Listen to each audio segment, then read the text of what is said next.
आप देख रहे हैं अल्फा डिफेंस हिंदी में आपका स्वागत है।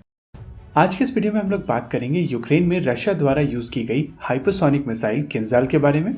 वीडियो के दौरान हम लोग ये भी समझने की कोशिश करेंगे कि क्या भारत के पास कोई ऐसा वेपन सिस्टम है। 18 मार्च को रशियन फोर्सेस की तरफ से यूक्रेन के ऊपर किंजल हाइपरसोनिक मिसाइल से एक हमला किया गया था। रशियन मिनिस्ट्री ऑफ डिफेंस की तरफ से ये क्लेम किया गया है कि इस हमले के दौरान यूक्रेन की एक अंडरग्राउंड वेपन फैसिलिटी को पूरी तरीके से ध्वस्त किया गया है। उनकी तरफ से ये भी कहा गया है कि ये इस मिसाइल सिस्टम का सबसे पहला हमला है, लेकिन यहाँ पर यह समझना भी जरूरी है कि ये हमला किसी भी हाइपरसोनिक मिसाइल का किसी भी कॉम्बैट में सबसे पहला प्रयोग है। हालांकि जून 2021 में एक क्लेम किया गया था कि रशियन MiG-29K ने सीरिया में एक ग्राउंड बेस्ड टारगेट के ऊपर इस मिसाइल सिस्टम का प्रयोग किया था, लेकिन उसकी कोई ऑफिशियल पुष्टि नहीं की गई थी। KH-47M2 यानी कि किंजल एक air launch arrow ballistic missile है जिसको एयर टू ग्राउंड मोड में यूज किया जाता है।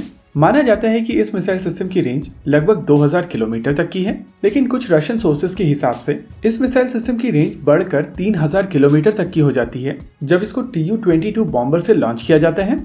अगर इस मिसाइल सिस्टम की फ्लाइट सीलिंग की बात की जाए तो ये लगभग 65,000 फीट की ऊंचाई पर उड़ सकती है। अगर मैक्सिमम स्पीड की बात की जाए तो ये 10 से 12 माक तक की स्पीड तक जा सकती है।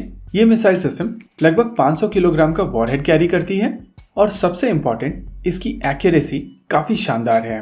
एक मोमेंट के लिए वो फुटेज देखते हैं जहां पर इस मिसाइल सिस्टम को एक कैमरामैन ने कैप्चर किया है। Вот ебать это пизда нахуй! Ебать! एक मोमेंट के लिए इस मिसाइल सिस्टम की स्पीड को ऑब्जर्व कीजिए और देखिए साउंड कब आता है।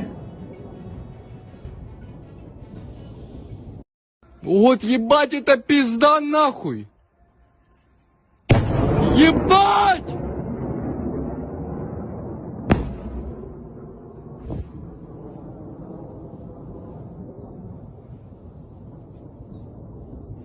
उस हिसाब से किसी भी एयर डिफेंस सिस्टम के पास में इतना समय नहीं होगा कि वो इस मिसाइल सिस्टम को इंटरसेप्ट कर सके। अगर आप रशिया यूक्रेन कॉन्फ्लिक्ट को देखें तो इस समय यूक्रेन के पास में कोई भी ऐसा एसेट नहीं है जो रशियन क्रूज मिसाइल्स को इंटरसेप्ट कर सके।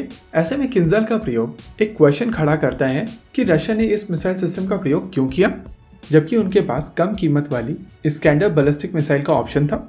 देखिए, पिछले कुछ समय से आप देख रहे होंगे कि नेटो की तरफ से धीरे धीरे पीछे के रास्ते से यूक्रेन को सपोर्ट किया जा रहा है और बीच बीच में ये मांग उठती जाती है कि नेटो को अपने boots on the ground Ukraine में भेजने चाहिए।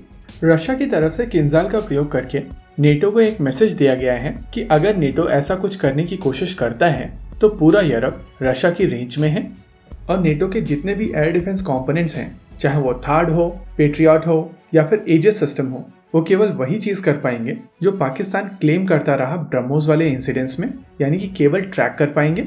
इनफैक्ट इस स्ट्राइक के लिए रशिया ने जो जगह चूज की थी वो पोलैंड, स्लोवाकिया, हंगेरी और रोमानिया के बॉर्डर के काफी करीब थी। यानी कि ये स्ट्राइक केवल रशिया की तरफ से नेटो को एक मैसेज था और मोस्ट लाइकली नेटो को अपना मैसेज मिल चुका है। किंजल एक ऐसी बैलिस्टिक मिसाइल है जिसको इस समय कोई भी एयर डिफेंस सिस्टम इंटरसेप्ट नहीं कर सकता है और इस तरीके की कैपेबिलिटी का जो इम्पैक्ट है वो इनॉर्मस है। वहीं पर अगर इसी रेजिम में भारतीय सिस्टम की बात की जाए तो इस समय DRDO 2 ऐसे सिस्टम्स के ऊपर काम कर रहे हैं जो आने वाले समय में भारतीय सेनाओं को मिलने वाले हैं। ये सिस्टम है रुद्रम 2 और रुद्रम 3। ये दोनों ही system air launch ballistic missiles होंगे, जहां माना जा रहा है कि रुद्रम 2 की रेंज 500 से 700 किलोमीटर तक की होगी, वहीं रुद्रम 3 की रेंज 1500 किलोमीटर से ज्यादा की होगी। रुद्रम 2 एक लाइटर सिस्टम होगा जिसको आने वाले तेजस मार्क 2 के साथ में भी इंटीग्रेट किया जा सकेगा, लेकिन रुद्रम 3 एक हैवी बैलिस्टिक मिसाइल होगी जिसको केवल Su-30 MKI के साथ में ही इंटीग्रेट किया जा सकेगा। यानी कि प्रैक्टिकली भारत के पास में किंजल लाइट और बेसलाइन किंजल वाली कैपेबिलिटीज आने वाली हैं। वैसे आप में से कई लोग ये क्वेश्चन पूछेंगे कि इन मिसाइल सिस्टम्स का अभी स्टेटस क्या है।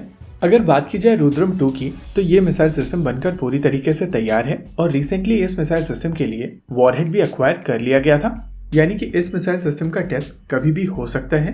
लेकिन अगर बात की जाए रुद्रम 3 की तो इस मिसाइल सिस्टम के ऊपर काम लगभग 3 साल पहले शुरू किया गया था और अभी इसका क्या स्टेटस है उसको लेकर ज्यादा जानकारी अभी पब्लिक डोमेन में नहीं है।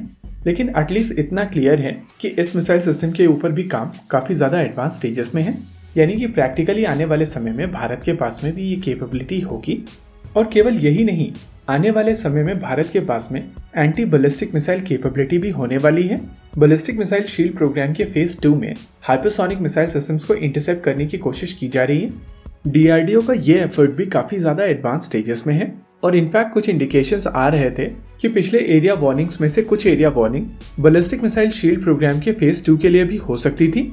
ओवरऑल यहाँ पर यह कहा जा सकता है कि फ्यूचर इज हियर और भारत को अपने इन प्रोग्राम्स को जल्द से जल्द कंप्लीट करके इन कैपेबिलिटीज को हासिल करना होगा। इसी के साथ आज के इस वीडियो में रखते हैं केवल इतना ही। वीडियो को अंत तक देखने के लिए धन्यवाद। देखते रहिए अल्फा डिफेंस। जय हिंद।